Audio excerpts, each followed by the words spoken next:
Hello everyone, welcome back to my YouTube channel. If you new है please subscribe. तो आज हम करेंगे BE 181 पर्यावरण अध्ययन पर क्षमतावर्धक अनिवार्य। ये जो सब्जेक्ट है इसका एग्ज़ाम आपका 16 को है और ये MCQ बेस्ड है। तो और ये 50 मार्क्स के होंगे। तो इसमें हम कुछ इम्पॉर्टेंट क्वेश्चन लेंगे जो कि एग्ज़ाम में आ सकता है। तो ये है, इसमें पहला क्वेश्चन है कि सौर ऊर्जा क्या है। तो सौर ऊर्जा नवीकरणीय गैर पारंपरिक ऊर्जा स्रोत है। सौर ऊर्जा नवीकरणीय गैर पारंपरिक ऊर्जा स्रोत है। फिर दूसरा है पादप अपने भोजन का निर्माण निम्न का उपयोग करके करते हैं। मतलब पादप अपने भोजन का निर्माण किसका उपयोग करके करते हैं। तो पादप अपने भोजन का निर्माण सौर ऊर्जा के उपयोग से करते हैं ना, तो इसमें हम सौर ऊर्जा लिखेंगे। फिर है गैर पारंपरिक ऊर्जा के स्रोत का उपयोग है सस्ता और प्रदूषण मुक्त दोनों है। तो जो ये गैर पारंपरिक ऊर्जा के स्रोत का जो उपयोग होता है वो सस्ता और प्रदूषण मुक्त दोनों होता है। फिर है रिएक्टर उत्पादन करता है परमाणु ऊर्जा का। ये जो परमाणु ऊर्जा का उत्पादन करता होता है वो रिएक्टर होता है, ठीक है।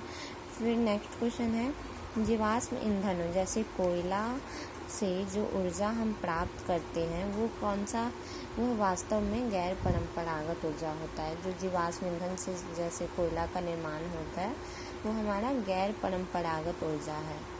फिर है प्रजातियों के चयनात्मक विनाश का आदर्श उदाहरण है यात्री कबूतर। ये क्वेश्चन सब मैंने पूरा बुक से लिया है, तो आप इस सबको कर लोगे तो एग्ज़ाम में इम्पॉर्टेंट क्वेश्चन है तो आ सकता है एग्ज़ाम में। नेक्स्ट है फिर पशुओं की प्रजाति की तेज़ी से विलुप्त होने का कारण है पशुओं को पालतू बनाना। क्योंकि पशुओं को पालतू बनाया जाता है, आपको ऑप्शन दिया रहेगा उसमें से देखना है कि आपका कौन कौन सा कारण है। तो फिर उसमें से आपको सेलेक्ट करना है। कभी कभी हो सकता है कि इसमें और कारण दे दे, जैसे कि पशुओं को शिकारी, क्योंकि शिकारी के कारण भी पशुओं की प्रजाति विलुप्त हो रही है, लोग शिकार कर रहे हैं, तो ये भी कारण हो सकता है। तो उसमें आपको ऑप्शन देख के पता करना होगा कि कौन सा है। क्योंकि इसमें पशुओं को पालतू बनाना जो है तो उसमें ये नहीं दिया था कि शिकारी, क्योंकि शिकारी के कारण ही ज़्यादातर प्रजातियों पशुओं की प्रजाति लुप्त हुई है। क्योंकि लोग शिकारी करते हैं, मारते हैं, जिसके कारण बहुत सारे पशु की प्रजाति लुप्त हो गई है।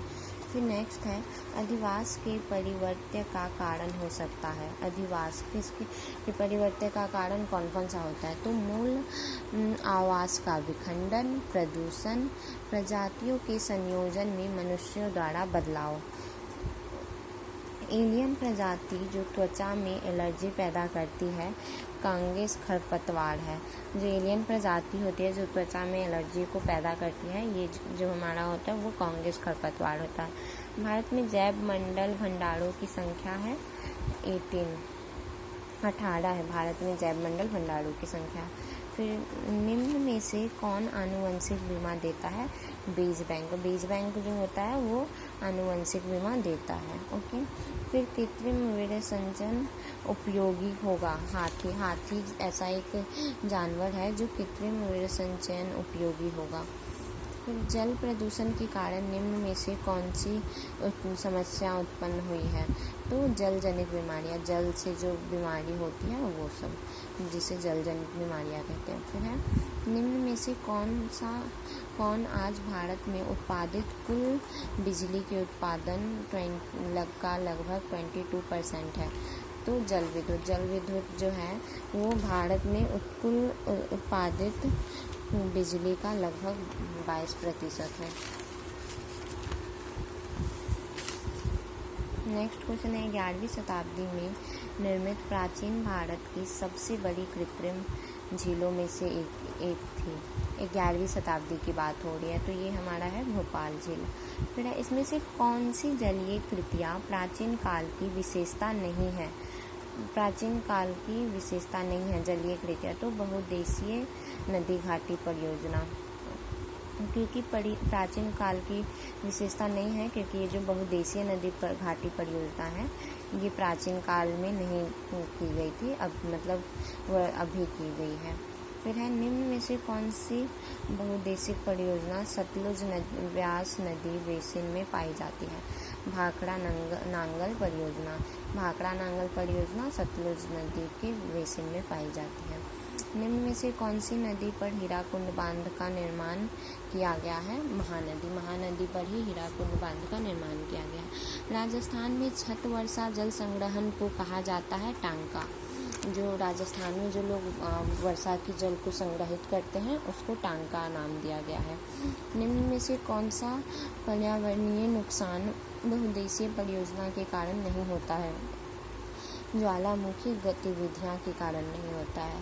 नेक्स्ट है इनमें से किस क्षेत्र में गुल और कुल का उपयोगी कुल के पानी के उपयोग के लिए किया जाता है? तो ये इसका आंसर हो गया पश्चिमी हिमालय। निम्न में से कौन से किन कारणों से छत वर्षा जल संग्रहण खासकर राजस्थान में आमतौर पर पाया जाता है? पानी को संग्रहित करने के लिए। इसमें वर्षा छत जल संग्रहण जो किया जाता है उसमें पानी को भी संग्रहित किया जाता है। जैसे छत का पानी को तो किया ही जाता है और जो वेस्ट जो छत से थोड़े थोड़े पानी निकलते हैं उसको भी संग्रहित कर लिया जाता है। निम्न में से किस राज्य में बांस ड्रिप सिंचाई प्रणाली प्रचलित है? मेघालय। मेघालय में जो है बॉस ड्रिप सिंचाई प्रणाली प्रचलित है। इनमें से कौन सा बांधों का प्रतिकूल प्रभाव नहीं है? तो बाढ़ नियंत्रण, क्योंकि बाढ़ प्रतिकूल जो प्रभाव नहीं है वो है हमारा बाढ़ नियंत्रण। बाढ़ नियंत्रण नहीं करता है, इसका ये प्रतिकूल प्रभाव नहीं है। इसमें किस नदी पर बहुउद्देशीय नदी परियोजना है?